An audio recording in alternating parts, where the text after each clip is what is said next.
to take a look at what people are doing. Have they bought on your site? Are they browsing products or not? Are they opening emails or not?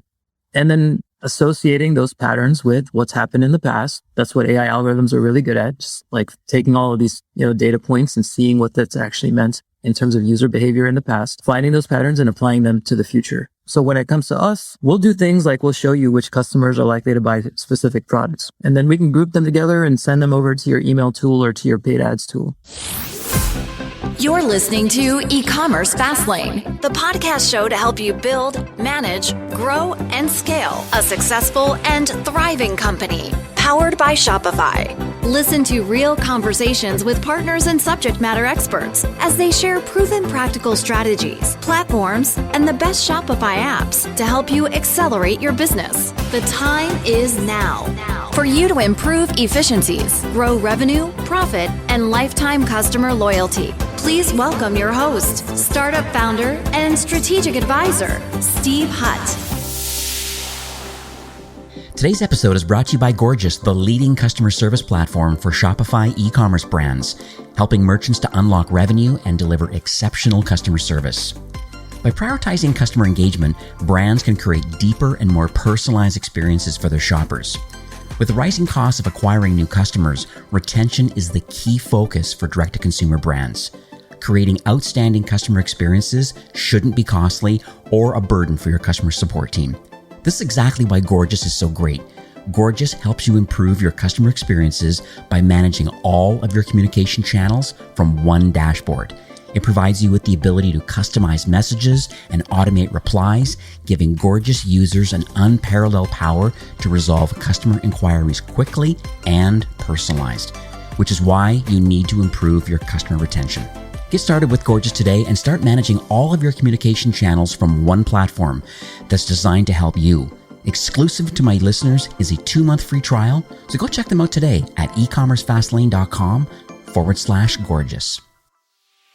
Well, hey there. My name is Steve Hutt. I'm Senior Merchant Success Manager here at Shopify, and welcome back to Season 5 of eCommerce Fastlane. If this is your first time listening or you're a weekly subscriber, I seriously appreciate the fact that you're taking time and listening to the show.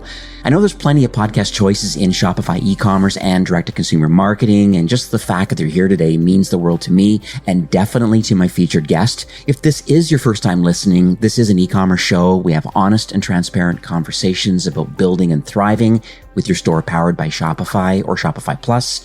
Now, if you're an ambitious lifelong learner, which you likely are since you're here today, you're definitely in the right place. I also highly recommend to get the full value of today's episode as you click through from your podcast app to the show notes at ecommercefastlane.com. And there you'll find the full transcript, all the links, and all the resources that we mentioned today. Now, today's episode, my guest is Shanif, who's the CEO and co-founder of a company called Apteo, and that's at apteo.co. And they're a marketing personalization platform, and they help Shopify brands to drive sales from personalized emails, SMS, and social media ads. I know ROAS is on a lot of people's mind, and the cookieless apocalypse and iOS 14 update, lots of craziness going on. So I think today's episode is going to be very, very interesting because I think understanding your first party data and how you execute on it and the customer's journey within your brand, I think there's a lot of people that don't understand what they need to do. And I think today is going to finally, once and for all, educate people on what is possible today and how Shopify brands are winning through personalization. So hi, Shanif. Welcome to eCommerce Fastlane. Steve, thank you so much. It's great to be here. Great introduction. Really excited for today's chat. Lovely. So let's talk on a high level. I hope I didn't butcher it about what Apteo does, but I just like to understand some of the high level problems first. And then I think once we kind of set that stage, I want to kind of go in and unpack the platform and how it's helping. Yeah, I think you really nailed it. The way I would think about this is e-commerce brands are facing a lot of challenges today when it comes to marketing. Obviously the iOS updates last year caused ROAS to sort of go down. There's a lot more brands out there now, so there's a lot of competition. And you've probably seen this on your side. A lot of people now are starting to mention retention, whereas the past couple of years, acquisition was a big thing. And so we have the opinion that the best way to think about marketing, the best way to do retention, and even sometimes acquisition is to use your customer data, to really have these data-driven campaigns. And, with data, you can do things with AI or without AI, but we really just want to help you use your customer data to grow your ROAS, to increase your conversion rates so you can start getting back to driving sales. And that's what Apteo does at the highest level. All right. So let's talk a little bit about the origin stories. I think that's important to me. I always wonder why people build what they build. It's so fascinating to me because I think it's more than just, hey, I want MRR. I want monthly recurring revenue in a SaaS product. It's usually, there's a larger story than just, it's a business. I think it is a business, but I think there's more to it than that. So can you talk a little bit about maybe this, I guess the founding team? Where did the desire and the expertise come from to even want to create this platform? I appreciate that. And I think you're right. When you create something from scratch, money is obviously a consideration. But for me and my co-founder, we think, at least I think of myself as a data geek, software geek. Before this, we were both working at Twitter, working on some of their ad systems, trying to figure out who was clicking on what ads. This was maybe 5-6 years ago when the world of AI was becoming sort of really well established. And we were looking at these tools that we were building for Twitter systems, their ad systems, and we're thinking, hey, we could probably bring this to brands and other businesses around the world.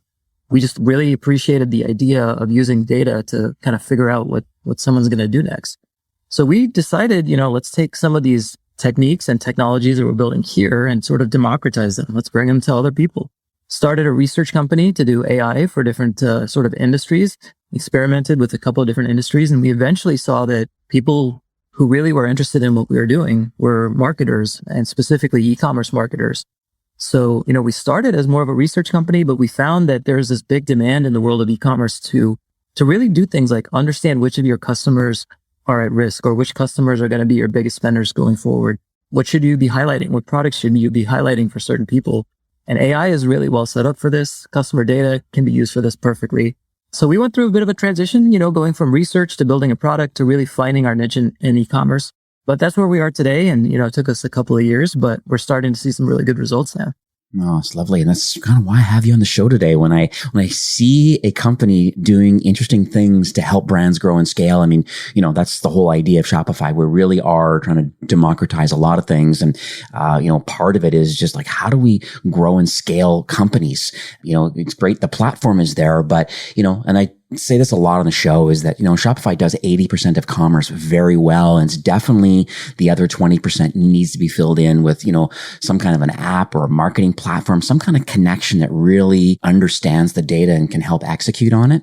And so it's perfect segue to what I want to talk about next and you mentioned a little bit already about the fact that there is some performance issues that are happening right now in ROAS when it comes to Meta, like all the Facebook and Instagram properties. I know Google, same thing. They're talking about removing cookies out of Chrome. The iOS update, now we have as everybody knows, you have to opt in to be tracked. And so people are mostly saying no to that. And now I talk to brands all day long and, they're saying, the only way we can really track ROAS, it's unfortunately a very blended ROAS. It's just how much did I spend during a certain period, and then what did that equal in the revenue side if we can attribute it somehow.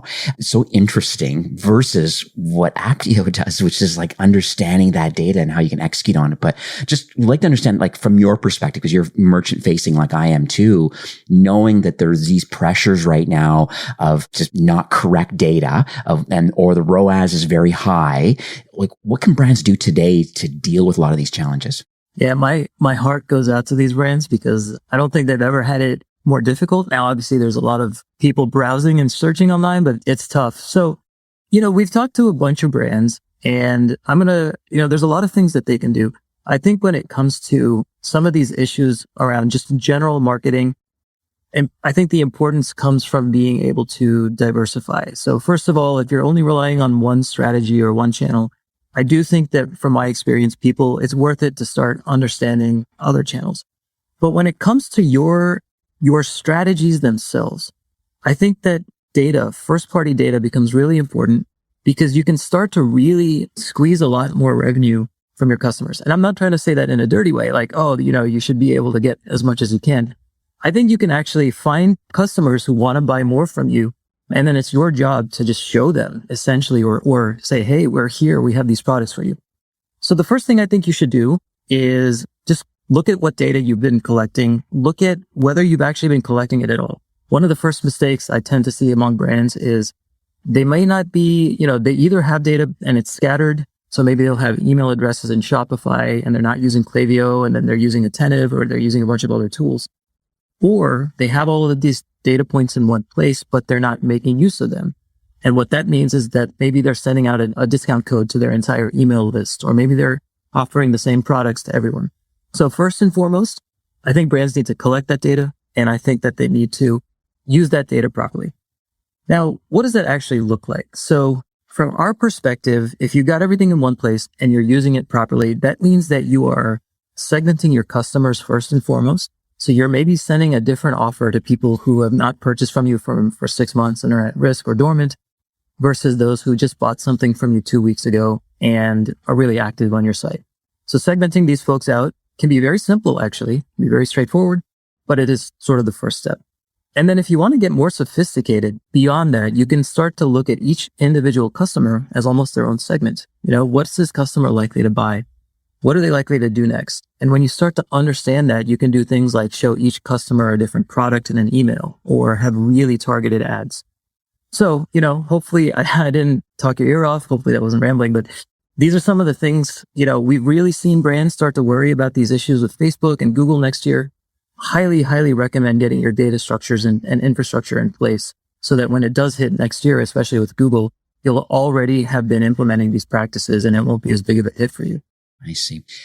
And then there's the AI kind of machine learning kind of like conversation that is also on a lot of people's radar too. Like they understand the benefits of the human making decisions. I mean, robots, don't totally run an e-commerce company. I mean, there has to be ad creative and but I also think that, creative needs to be pointed towards, in your case, a segmentation of customers that are at risk of churning, or, if you have some, even at risk loyal customers that, they've been loyal for months or years and all of a sudden they haven't made their fourth purchase. What's going on here? So let's talk about kind of like how your solution and how brands should be thinking about AI and machine learning in general as a technology. And then how does Apteo fit into that mix? Yeah, it's a great question. And one of the things, I want to make sure people don't think about these like Terminator style robots or any sort of crazy machines, right? When they think of AI. Yeah. Because a lot of people are still scared of that term, or maybe not scared, but maybe they don't know what it means. When we talk to our customers, we just say, look, AI is just a really good way to find patterns. And when you can find patterns, you can start to really personalize what you're doing. You can start to personalize your, all aspects of the campaign. You might think of this. Some people probably have some of these apps installed where you have a recommended set of products on your store. Let's say somebody's looking at product A, you might find product B, C, and D, right? If it's a really good app, it's probably using AI to find the products that people buy together and then show those. One of the things that we focus on when it comes to AI is just understanding and predicting customer behavior. So more specifically, just trying to get a feel for which customers are likely to buy which products or products from specific collections in the next 30 days, 60 days. Which customers are likely to come back? Which customers are likely to be your top spenders?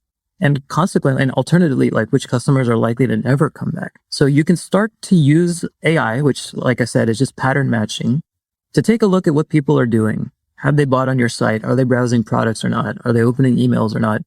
And then associating those patterns with what's happened in the past. That's what AI algorithms are really good at. Just like taking all of these, data points and seeing what that's actually meant in terms of user behavior in the past, finding those patterns and applying them to the future. So when it comes to us, we'll do things like we'll show you which customers are likely to buy specific products. And then we can group them together and send them over to your email tool or to your paid ads tool.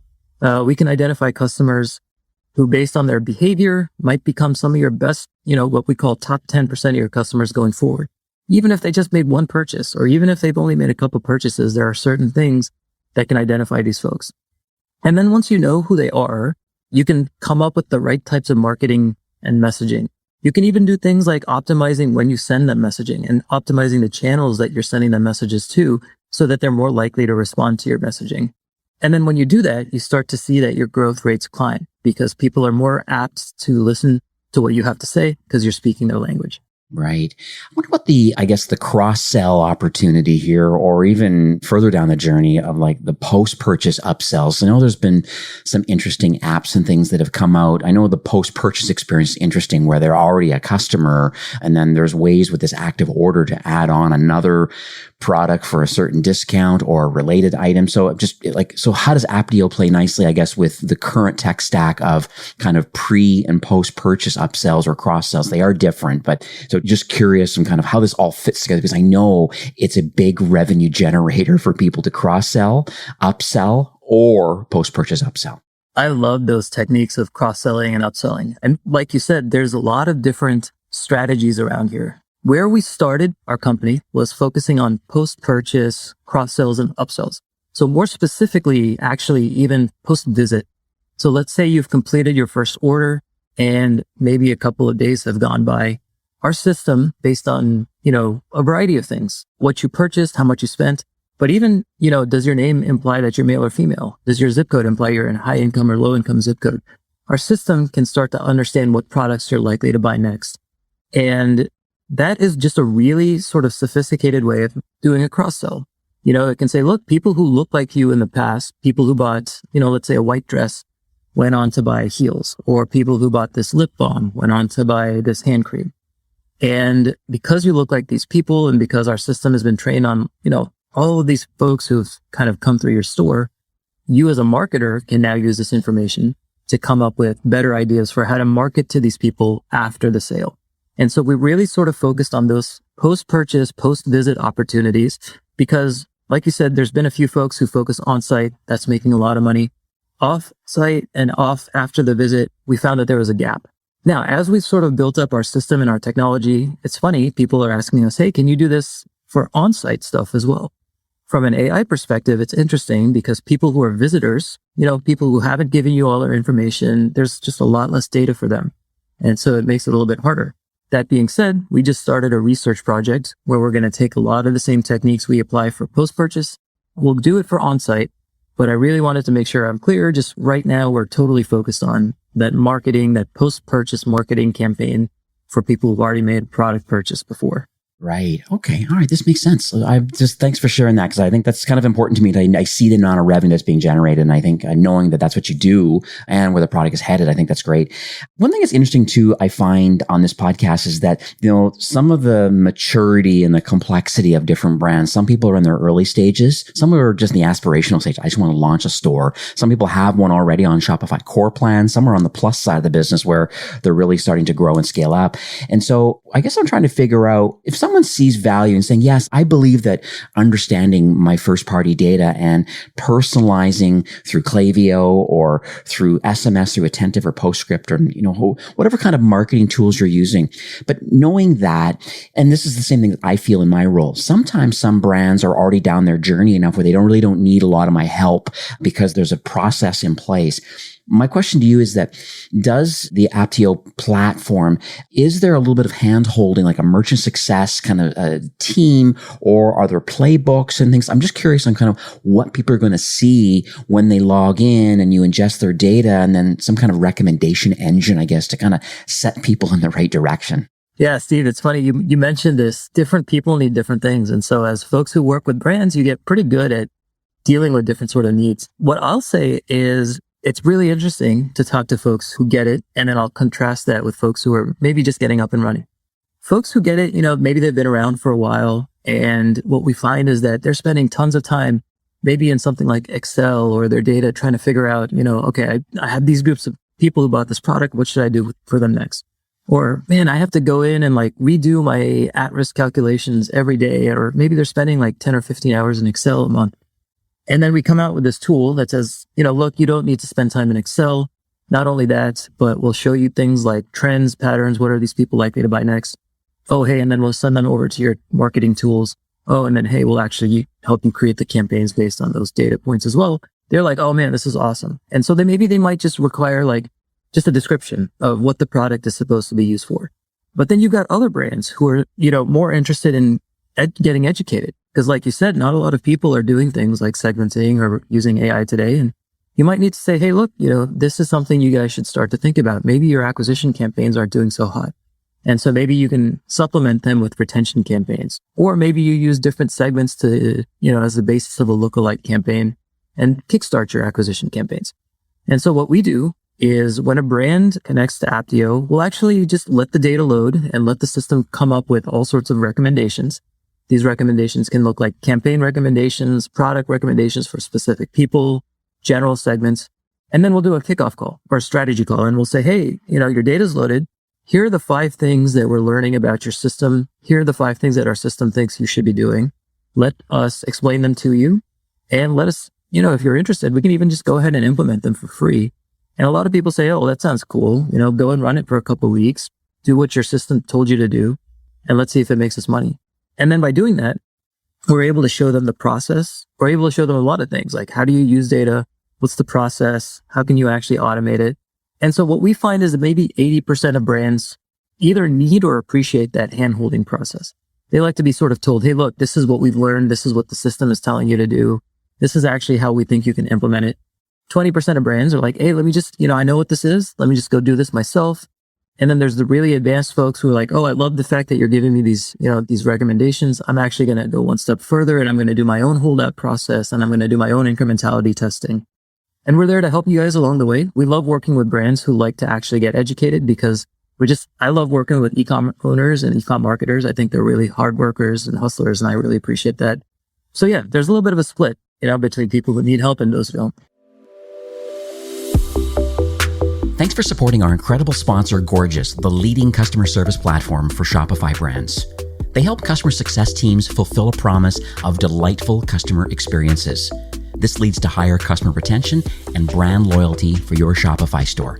Now, don't forget to click the link in the show notes. You get an exclusive 2-month free trial of Gorgeous, or you can head on over to ecommercefastlane.com/gorgeous.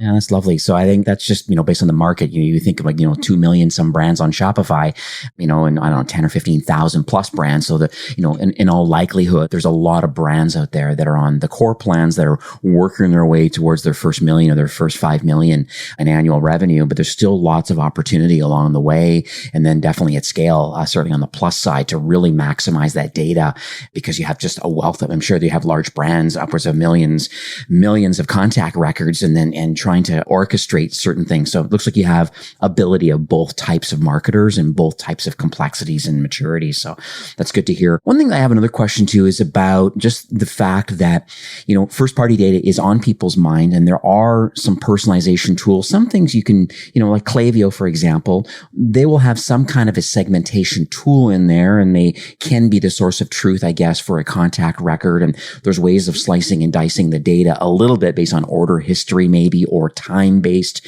sort of kind of campaigns and things that they have built into their software. And, you can go to the App Store and Shopify or Google or whatever.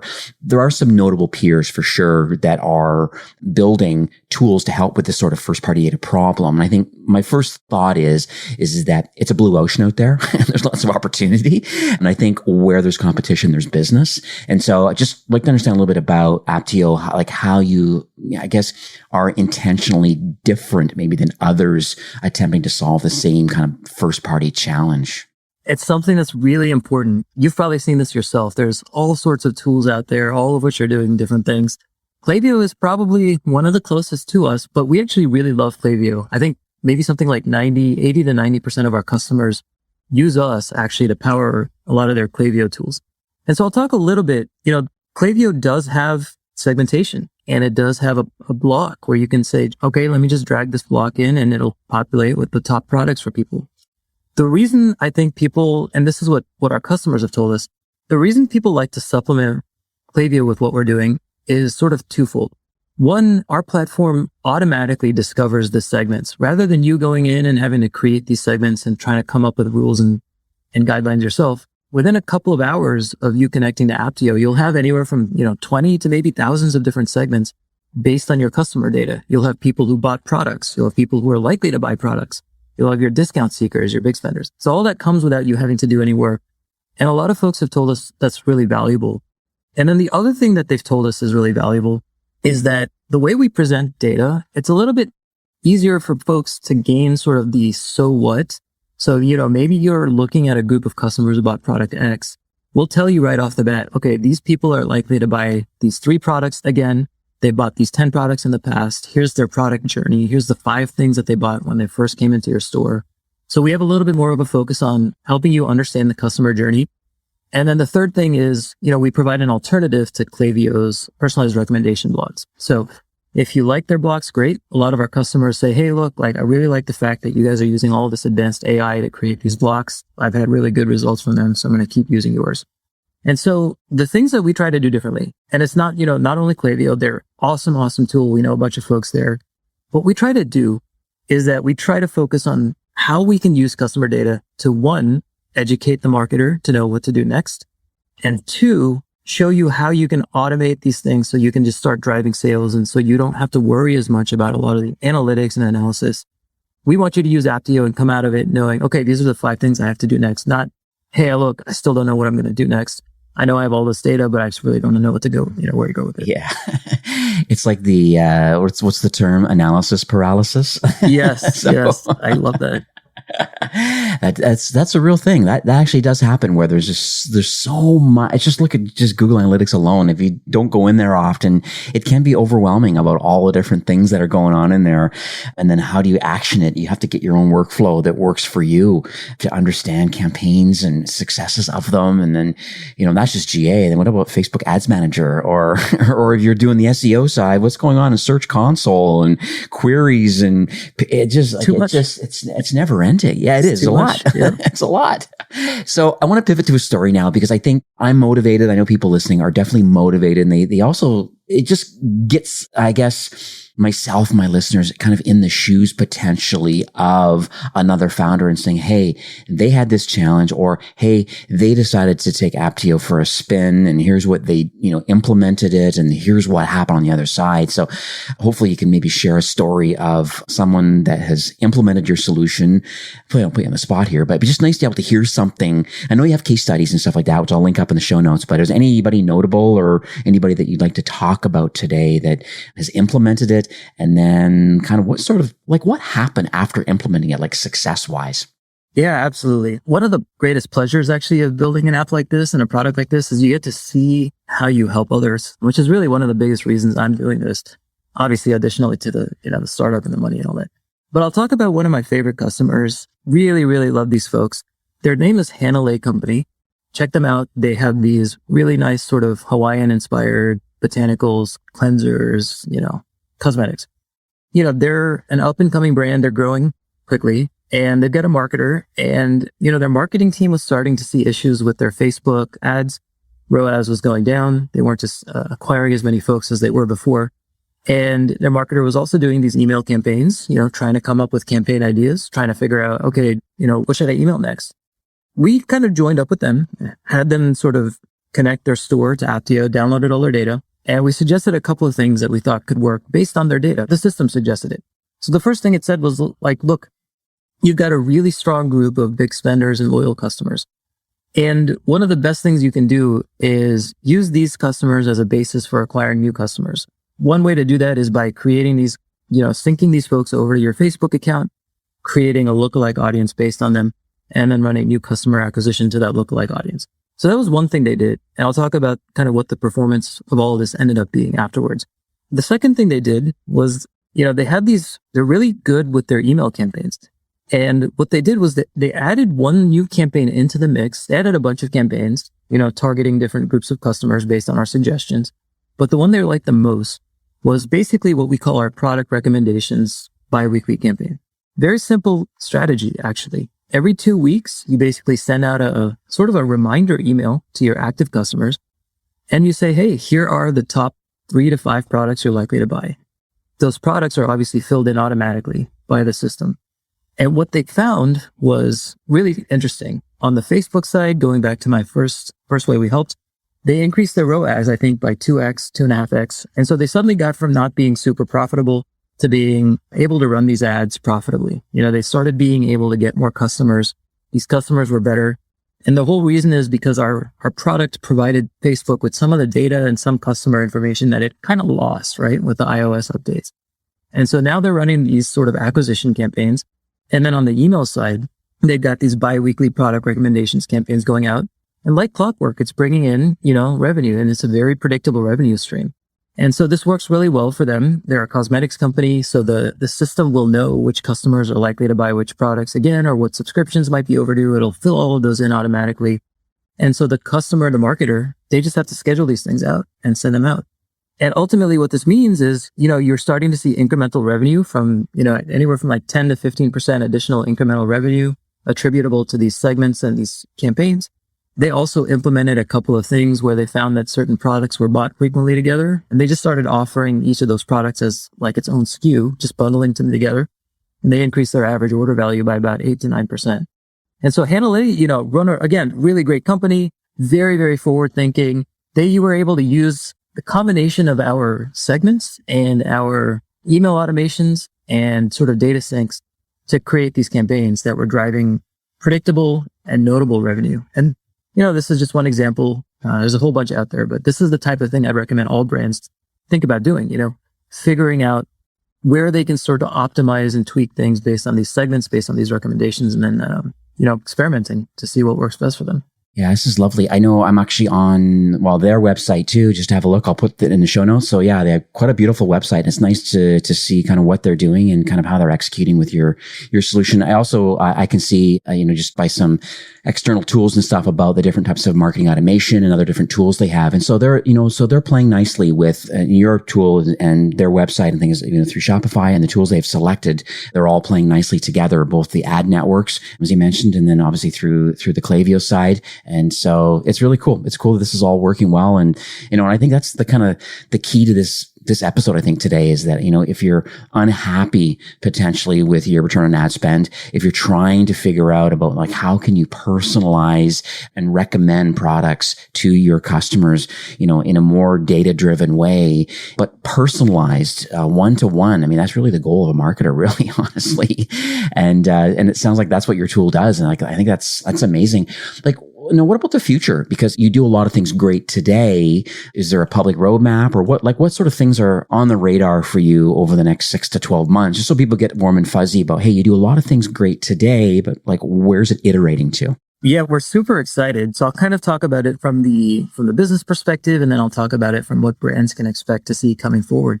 Yeah, from the business perspective, we're growing quickly. We're bringing on newer brands, more brands. We do a lot of work with agencies as well. And we're just hoping to grow that. We're hoping to grow and sort of get to a point where we're going to just get this product in front of as many folks as we can and just really have a really good, successful business. From the product side of things, I'm personally really excited by some of the things that we're going to offer in the next 6 to 12 months. As I mentioned, right now, one research project that we've got going is essentially on-site, on-store product recommendations for visitors. I think you've probably seen the stats, Steve. Something like only 3% of visitors ever make a purchase, something crazy like that. And if you're able to take an anonymous visitor and sort of put the right products in front of them or the right recommendations, you can actually grow that. So we're working on a research project now where you just plop in Apteo. It'll automatically show the top products to all your customers. The second project that we're working on is basically automating kind of some of the stuff I said about what we do, that manual process in terms of maybe creating and designing a campaign. We've got some AI work in progress to be able to set up a campaign automatically, create the headline automatically, insert the image automatically. So you as a marketer can say, oh, like this, Apteo recommended I create this campaign for this group of people. I click a button. Hey, look, the campaign's already set. All the words are set. All of the content is set. And then you click a button and it's just sent at the right time. So that's really exciting for us because it takes a lot of the guesswork out of the marketer. You can still go in and tweak anything you want. You can change the photos, you can change the pictures, but you as a marketer now don't have to worry about stuff that, you didn't want to do in the first place, like identifying patterns among data. And the third one, which is a bit of a moonshot, I'm excited, probably going to come next year, is because we're plugging in all this data from brands, we now know a lot of information about which customers are likely to buy what types of products. And we can start to create entirely new audiences for acquisition. Let's say you're a brand, you want to find a brand new audience of people who are likely to buy from you. You can opt into like our shared network or our shared sort of audience creation system. And then you'll get a whole bunch of new customers that you can send messages to. Kind of like what you used to do on Facebook before all the data issues came out. Me being a data scientist or data geek, really, I'm excited about these projects, but my investors are probably more interested. about the customers we're bringing on. Yeah. Well, no. But that's the whole reason why I have you on this podcast today. Number one, just to kind of understand the problems and the challenges that you're clearly solving for brands. At the end of the day, it's about LTV and growth and revenue and just offering a great customer experience, both, as the merchant, but even as the end consumer, because they are getting a one-to-one personalized experience that brands want to do through email and text. And so knowing that this is what your true MVP is. And I appreciate that. That's where you're headed. And it's nice to see some future. It just kind of gets warm and fuzzy knowing that, hey, we're not just, sitting on our laurels here. Like we built something great, but we got to continue iterating. And if you're not moving forward, you're moving backwards. So it's great to see that you're on your way. We are nearing the end of the show for today, but I know we had a quick chat kind of in the green room before recording today. And I suspect there's going to be quite a few people that are going to hey, you know what? First party data is important. I get it. I'd like to learn more. I'd like to actually see my data live in your platform. So, and the recommendations that are there. And yes, I'm using Klaviyo or Attentive or OmniSend or whatever tool you're using for email and SMS, but I want to see what you guys can do for me. What's the call to action today now? What are the next steps? Yeah, well, first of all, I've had a great time on the show. I would love to see if we can help your listeners out. We were talking and I'd love to extend your listeners an extended free trial, 30-day fully unlocked free trial. And on top of that, we'd love to get them a 10% discount, just something to help them really see the value. So in order to get started, you can either email me, my name is Shanif, SHANIF, at apteo.co, or just visit our website, apteo.co. Contact us, we'll get you guys onboarded. And even after the onboarding, we'll walk you through what your data means and what your recommendations mean and how you can make sense of them. So it's really the best way. If you're on the Shopify ecosystem, we do have an app store. It's just apps.shopify.com/Apteo, totally free to install. And once you install it, just shoot us a note and we'll get you set up with that 30-day free trial.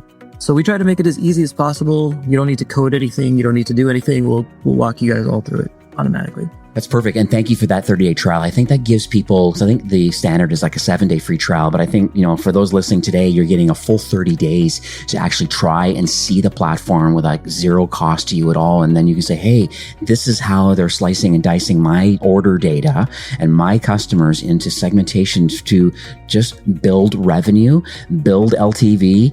So it's just overall, it's just a growth driver. The right levers are being pulled at the right time with the tools you're already using. So it's a no-brainer to me personally, and thank you for that offer. I know it costs you to be able to offer this kind of service, but I think when people actually see that it actually works, because right now most people are just doing the basic segmentation of time has lapsed, time to re-engage them, or they've made one purchase. I'm going to give them, pray and spray a bit of how do I get a second sale? And that's, and it's a good starting point. Fair enough.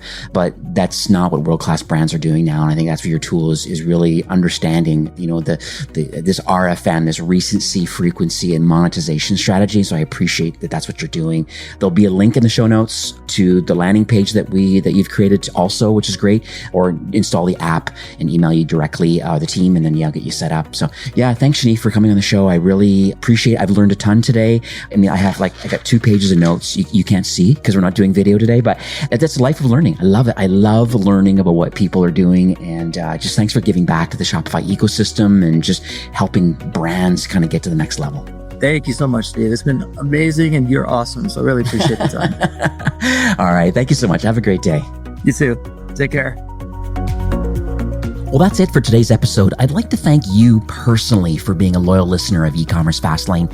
It's my hope that this podcast is offering you a ton of value through growth strategies, tactics, and exclusive insider tips on the best Shopify apps and marketing platforms, all with my personal goal to help you build, manage, grow, and scale a successful and thriving company powered by Shopify.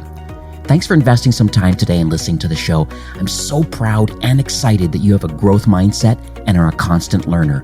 I truly appreciate you and your entrepreneurial journey. Enjoy the rest of the week and keep thriving with Shopify.